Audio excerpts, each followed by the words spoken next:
तो आज इस वीडियो में जानेंगे बाबा खाटू श्याम जी के बारे में। कौन थे खाटू श्याम बाबा जी और इनकी कहानी क्या है और ये खाटू श्याम का मंदिर कहाँ पर स्थित है।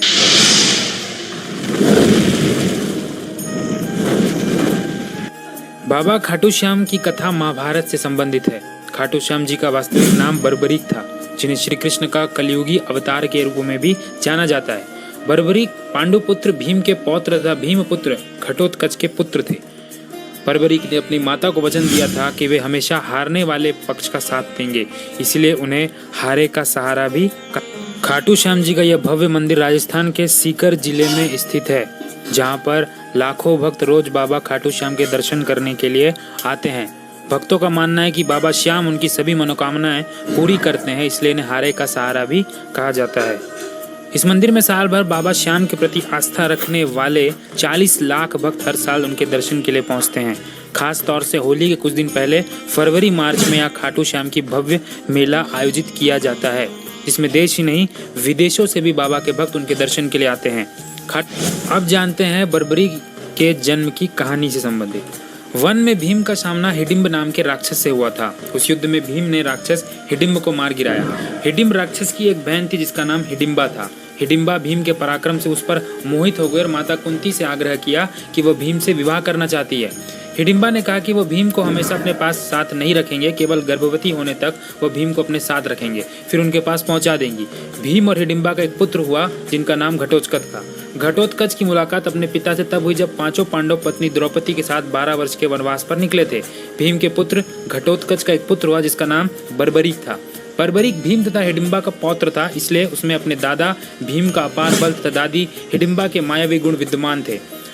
बर्बरीक बालपन से ही चतुर, योग्य और जिज्ञासु था, इसलिए उनके पिता घटोत्कच बर्बरीक को श्री कृष्ण के पास ले गए। श्री कृष्ण जी ने अपनी जिज्ञासा शांत करने के लिए उसे एक गुरु के पास शिक्षा प्राप्त करने के लिए भेजा। अंत में जिज्ञासा शांत करने के लिए उन्हें के गुरु ने बर्बरीक को माँ दुर्गा की तपस्या करने को कहा। बर्बरीक ने कड़ी तपस्या करके माँ दुर्गा को प्रसन्न किया और उनसे वरदान में दिव्य तीर प्राप्त किए। ये तीनों तीर इतने शक्तिशाली थे जिनसे बड़े से बड़े युद्ध को पल भर में समाप्त किया जा सकता था।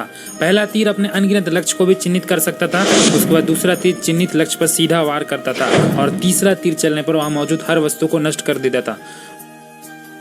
भगवान श्री कृष्ण बर्बरीक की शक्ति को जानते थे, इसलिए उन्हें पता था कि यदि बर्बरीक महाभारत के युद्ध में शामिल होगा तो उसके तीर सभी को नष्ट कर देंगे, जबकि महाभारत का युद्ध धर्म के लिए लड़ा जाना था।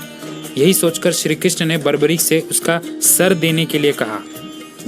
श्री कृष्ण की बात का मान रखने के लिए बर्बरीक ने स्वयं अपनी तलवार से अपने सर को धड़ से अलग कर दिया और श्री कृष्ण को दे दिया।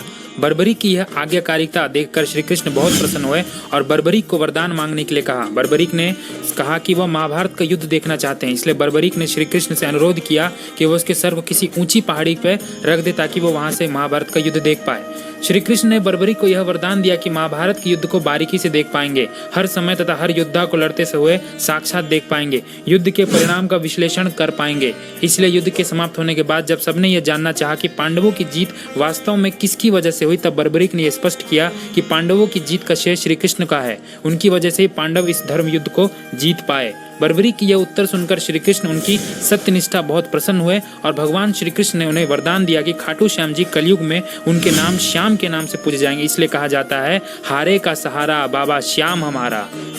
कमेंट बॉक्स में जरूर लिखें, जय बाबा खाटू श्याम।